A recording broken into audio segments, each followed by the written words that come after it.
مساء الخير. النهارده هنتعلم نعمل الكيكه الدسمه. طريقتها بسيطه جدا ما بتاخدش وقت.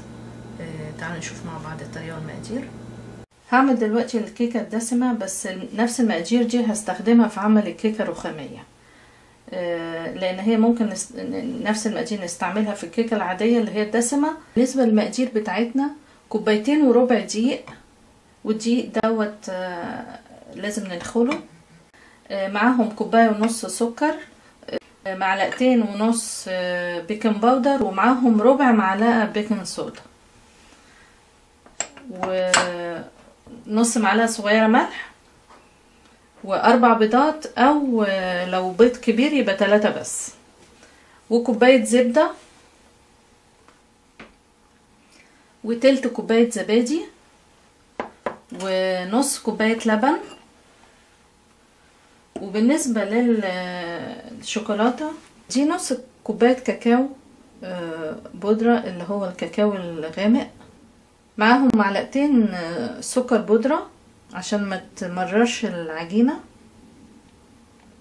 وبحب اضيف قهوة اللي هي النسكافيه، دي معلقة صغيرة، ودي ممكن نضيفها وما نضيفهاش يعني حسب ما بنحب الطعم. والمية اللي هضيفها على الكاكاو دي برضو حوالي نص كوباية مية، حطلها معلقة فانيليا. قبل ما ابتدي بجهز الشوكولاتة الاول عشان لما لازم تبرد. تعالي نشوف ازاي بنجهز الشوكولاتة. بكون مجهزة حلة فيها مية شوية صغيرين كده، واحط فيها حاجة تانية، حلة مثلا اصغر منها شوية، عشان هسخن الشوكولاتة على البخار. فببتدي احط المية بتاعتي الاول اللي هي فيها فانيليا. الخطوة اللي بعد كده ابتدي اقلب الاول السكر مع الكاكاو، بعد كده احطه كله وبسرعة اقلب، ما استناش. هو الغرض من حمام المية دي ان انا اسيحها من غير ما تتخن، عشان كمان ما يبقاش فيها كلاكيع. بعد كده اضيف القهوة. القهوة هتدوب بسرعة، ما فيش مشكلة. زي ما احنا شايفين ساحت خالص وناعمة كمان، مش شايفة فيها اي كلاكيع. اشيلها بقى واسيبها تهدى. قبل ما ابتدي اعمل اي حاجة بجهز الصينية اللي انا هحط فيها الكيك. في الصينية دي المقاس ده، وفي الصينية ممكن استعمل اللي هي المدورة، والمدورة دي مقاسها 23 سنتي، اللي هي 9 انش. فده المقاس دي مقاس الصينية للكوبايتين وربع دقيق. بالنسبة للصينية دي انا رشها بالزيت بس، احاول ارش من كله، من الجناب ومن كل حاجة، او ممكن ادهنها بالزبدة، بس اخلي بالي من الرسمة اللي فيها دي، لازم كله يكون انتهى. بالنسبة للتانية برشها ولازم احط لها دقيق. ليه دي ما بحطلهاش دقيق؟ عشان خاطر اما تتقلب ما يبقاش شكلها شكل دقيق باين فيها، لكن ديت هتبقى على وشها فمش مشكلة يعني. ببتدي الاول اخلط السكر مع الزبدة، وبستخدم المضرب ده، وممكن المضرب الكهرباء العادي، يعني العادي ممكن ينفع بس هياخد شوية وقت.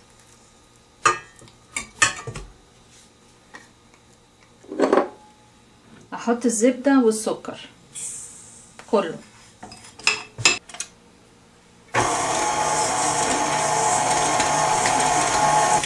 الاول ببتدي على سرعة واطية، وبعد كده اسرع عشان لحد ما تعمل القوام الكريمي.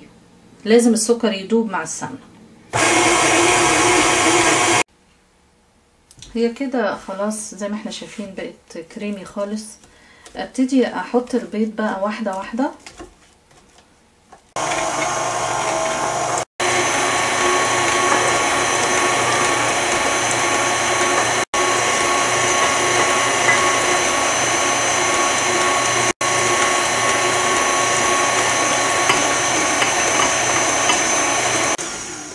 هو كده البيض خلاص. ابتدي احط بقى الزبادي والفانيليا.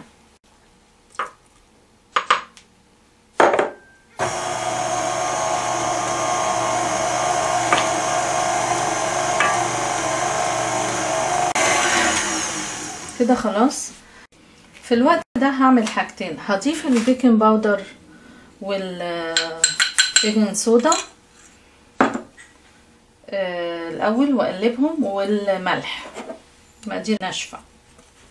دي ممكن تبقى زي منخل، يعني ممكن لما اقعد اقلبهم كده يبقى كأني نخلت الدقيق، او نعملهم بالمصفى السلك.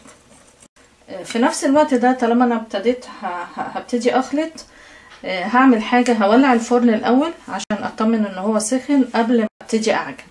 هولع الفرن على 350 فahrenheit او 180 درجه عشان لما احط الكيكه تكون الفرن جاهز وسخن. دلوقتي بالتبادل هبتدي اضيف الدقيق واللبن، يعني شويه شويه.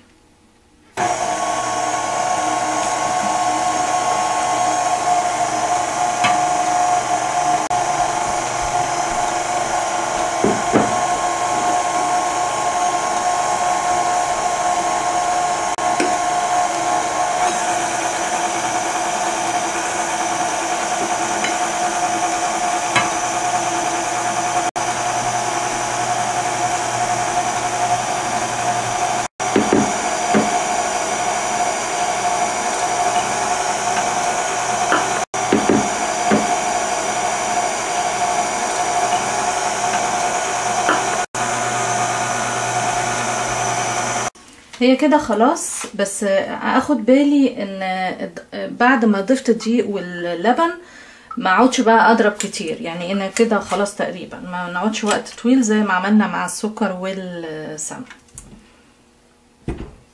الخطوه اللي بعد كده انا حطيت الشوكولاته في بوله لوحدها، ودي هسيبها هنا. هاخد اقل من نص الكميه دي واضيفها مع الشوكولاته الاول واخلطهم بسرعه. العمليه دي المفروض ما تاخدش وقت معايا كتير،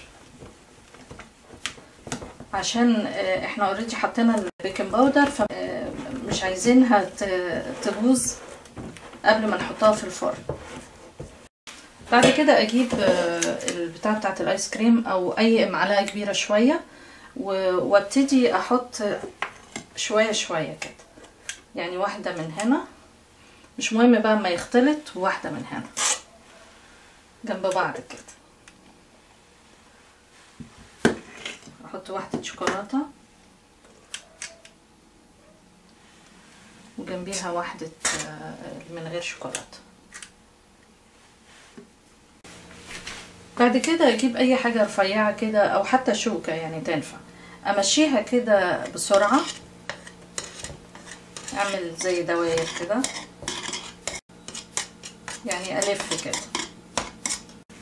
بعد كده احطها في الفرن، هتقعد تقريبا 45 دقيقه او ممكن اقل. زي ما احنا شايفين الكيكه استوت، قعدت تقريبا 45 دقيقه على 180 درجة مئوية أو 350 فahrenheit. أنا استنيت لما بردت وهبتدي أقلبها من الصينية، بس قبل ما أقلبها مهمة قوي إن أنا أسلك الطروف بتاعتها، يعني أجيب سكينة كده مثلا أو أي حاجة رفيعة وابتدي أسلك، بس أكون حريصة عشان ما بهدلش الكيكة وفي نفس الوقت ما خربتش الصينية نفسها بالطريقة دي. بس لازم اتأكد انها بردت خالص، وفي نفس الوقت من جوه.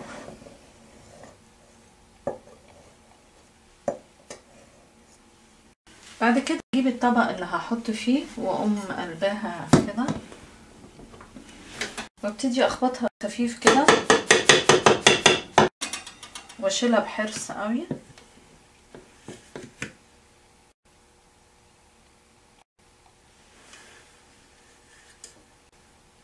واما اجي اقطعها هستخدم سكينة يا مشرشرة بتاعة العيش يا اما سكينة حامية قوي عشان ما تفرفتش الكيكة.